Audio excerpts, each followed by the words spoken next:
A woman's hand, still gripping a knife, is pulled from volcanic ash on a remote Indonesian island, buried for over 200 years.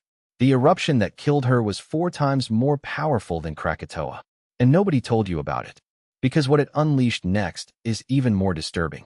Professor Haraldur Sigurdsson from the University of Rhode Island leads the excavation on Sumbawa Island. His team digs through hardened volcanic debris and finds a house, preserved almost perfectly. Inside, 2 adult bodies, caught mid-motion. The woman's hand locked around a long knife. The pyroclastic surge that killed her exceeded 600 degrees Celsius. This site is now called the Pompeii of the East. Almost nobody has heard of it. And what this eruption triggered halfway around the world, you genuinely will not believe. Before April 10, 1815, this woman likely lived in one of the most strategically important kingdoms in the Indonesian archipelago. The Kingdom of Tambora controlled sandalwood, horses, and honey. Its ports connected to a maritime network stretching across Southeast Asia. Its own government, its own culture, its own language. But here's the detail that still baffles researchers. That language holds a mystery no one has been able to solve. The Tamboran language is one of the only languages in the entire archipelago with Vietnamese linguistic roots, suggesting ancient migration routes across vast stretches of ocean, centuries before the eruption, routes scholars have never fully traced. After April 10, 1815, that language ceased to exist. Outsiders had recorded fewer than a dozen of its words. An entire way of speaking, naming the world, reduced to fragments you can count on your fingers. And then it gets worse. Far worse. 5 days before the cataclysm, on April 5th, Mount Tambora awakens. Explosions rumble across Sumbawa. Dark ash climbs into the sky. The locals have seen eruptions before. The mountain has grumbled for centuries. But something is different this time. The ground shakes in ways no one has ever felt. Then, on the evening of April 10th, the mountain doesn't just erupt. It detonates. And what it sends into the atmosphere will change the course of human civilization. The explosion ejects roughly 36 cubic miles of rock, ash, and pumice, 4 times the output of Krakatoa. The eruption column punches through the stratosphere. The sound carries over 1,600 miles. On Sumatra, a British garrison commander named Sir Stamford Raffles hears what he believes is cannon fire from a nearby fort under attack. He dispatches troops. They find no battle, only sky turning to night. And within weeks, that darkness will reach every continent on Earth. On Sumbawa, the devastation defies comprehension. Pyroclastic flows, superheated avalanches of gas and rock, race down the mountainside faster than anything alive can flee. Tsunamis slam coastlines. Crops vanish under meters of ash. An estimated 71,000 to 120,000 people die from the eruption and its immediate aftermath. The deadliest volcanic event in recorded human history. But here's what nobody talks about. The eruption itself was only the beginning. The pyroclastic flows that reached the Kingdom of Tambora moved at temperatures exceeding 600 degrees. That woman, the one gripping the knife, never had time to run. The surge carbonized everything within seconds. Villages buried under meters of debris. The kingdom's ports, its trade routes, its people, its language, all erased in hours. When the ash settled, the mountain had lost nearly 5,000 feet of elevation. Where a peak once stood, a gaping caldera 4 miles wide. And from that wound, something invisible was already creeping across the planet. A slow-moving catastrophe that would take months to arrive and years to understand. Over the following months, millions of tons of sulfur dioxide drift through the stratosphere, forming a vast aerosol veil that wraps around the entire globe. This invisible curtain begins filtering sunlight. Temperatures drop. Weather patterns destabilize. But here's what makes this catastrophe so insidious. It's silent.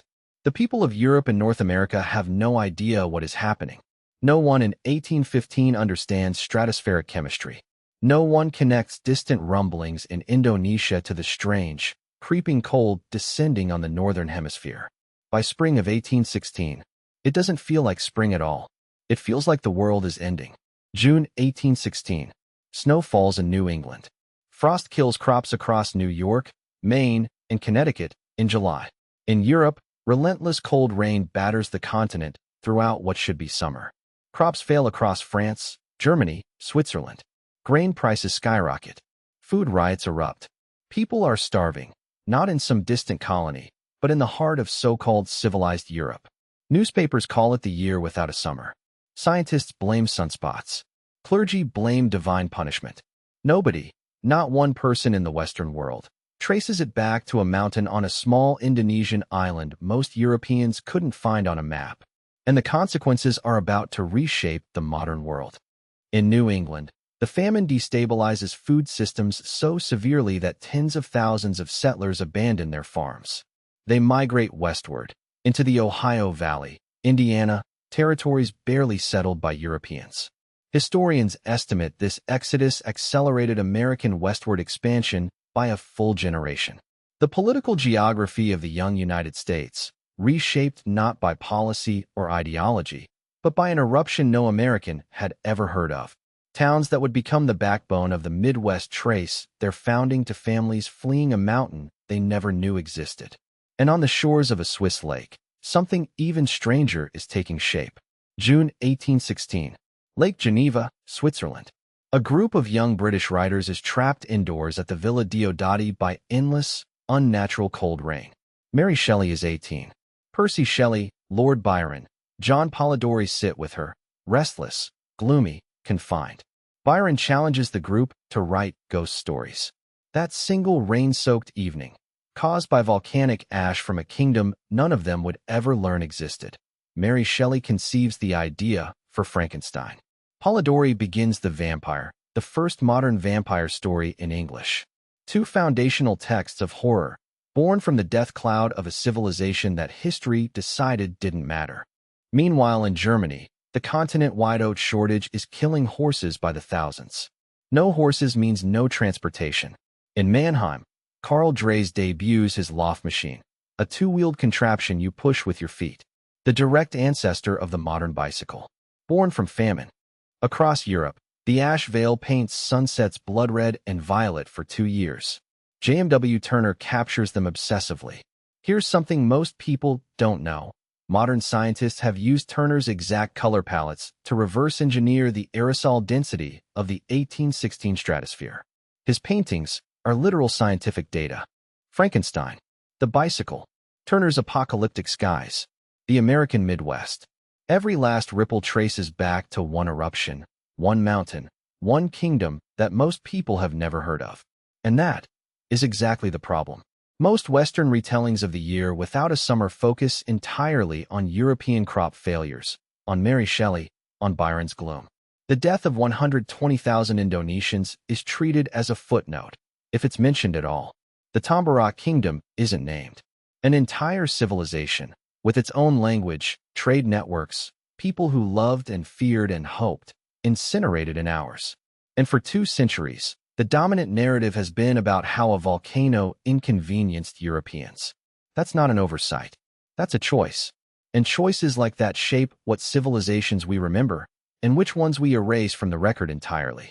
The Tamboran language, the one with those unexplained Vietnamese roots, survives in fewer than a dozen words recorded before the eruption. A dozen words. That is all that remains of an entire people's way of naming their world, their children, their gods. Professor Sigurdsson's excavations have revealed artifacts, structures, carbonized remains, a frozen snapshot of a thriving society in its final seconds. Yet the site receives almost zero attention. No UNESCO designation. No international funding. The Pompeii of the East remains buried. And what it still holds beneath the ash could rewrite everything we think we know about Southeast Asian civilization. A woman's hand, gripping a knife, frozen in ash for over 200 years. She had a name. She spoke a language that will never be heard again. She belonged to a kingdom the world chose to forget. The volcano took her life in seconds. But it was history, the history we chose to write, that erased her completely.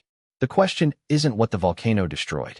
It's what else we've buried, simply by refusing to look.